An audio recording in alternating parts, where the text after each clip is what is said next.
ইরানের ভূখণ্ড থেকে নজিরবিহীন হামলায় ইসরায়েল জুড়ে ব্যাপক বিস্ফোরণের ঘটনা ঘটছে। জেরুজালেম ও তেল আবিব সহ পুরো ইসরায়েল জুড়ে বাজছে বিমান হামলার সাইরেন। কাতার ভিত্তিক গণমাধ্যম আল জাজিরা বলছে, যে কোনো সময় ভয়াবহ হামলা হতে পারে এমন শঙ্কায় ইসরায়েলের অন্তত 7 শতাধিক জায়গায় বিমান হামলার সাইরেন বাজে। ইসরায়েলকে লক্ষ্য করে স্থানীয় সময় শনিবার গভীর রাতে ড্রোন ও ক্ষেপণাস্ত্র দিয়ে হামলা চালায় তেহরান।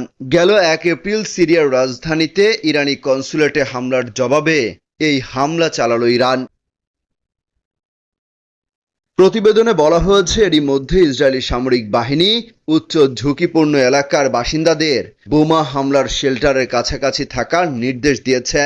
ইসরায়েলকে লক্ষ্য করে ইরান নজিরবিহীন হামলা চালানো শুরু করেছে এবং তেল আবিব ও জেরুজালেম সহ ইসরায়েল জুড়ে বিমান হামলার সাইরেন এবং বিস্ফোরণের শব্দ শোনা যাচ্ছে।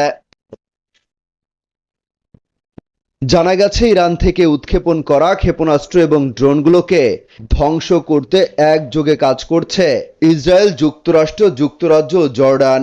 আইআরজিসি জানিয়েছে, তারা ট্রু প্রমিস অপারেশনের অধীনে শনিবার এই হামলা চালিয়েছে।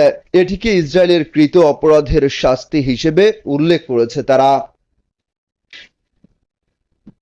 এর আগে শনিবার আনাদোলু এজেন্সির এক প্রতিবেদনে বলা হয়, যুক্তরাষ্ট্রের দাবি ইরান ইসরায়েলের বিরুদ্ধে হামলায় সম্ভাব্য ব্যবহারের জন্য 100-এর বেশি ক্রুজ ক্ষেপণাস্ত্র প্রস্তুত করেছে। যে কোনো সময় এই অস্ত্র ব্যবহার হতে পারে। মার্কিন কর্মকর্তারা ধারণা করছেন, হামলায় ইরান 100 ড্রোন ও কয়েক ডজন ক্ষেপণাস্ত্র ব্যবহার করে থাকতে পারে। মার্কিন কর্মকর্তাদের বরাত দিয়ে সিবিএস নিউজ জানায়, ইরান যদি 100 ড্রোন ও কয়েক ডজন ক্ষেপণাস্ত্র দিয়ে হামলা চালায়, তাহলে এটি ঠেকানো ইসরায়েলের জন্য চ্যালেঞ্জিং হয়ে যাবে। এর আগে শুক্রবার লেবানন থেকে ইসরায়েলে অন্তত 50টি রকেট হামলা চালায় ইরান সমর্থিত গোষ্ঠী। তবে সেই হামলায় তেমন কোনো ক্ষয়ক্ষতি হয়নি। বিশেষজ্ঞদের ধারণা, ইরান তাদের মদতপুষ্ট গোষ্ঠীগুলো দিয়ে নাকানি চুবানি খাওয়াতে পারে ইসরায়েলকে। গেল 1 এপ্রিল সিরিয়ার দামেস্কে অবস্থিত ইরানের কনসুলেটে হামলা চালিয়ে কয়েকজন সামরিক কর্মকর্তাকে হত্যা করে ইসরায়েল। এই ঘটনার প্রতিশোধ নিতে একের পর এক হুঁশিয়ারি দিয়ে আসছে ইরান।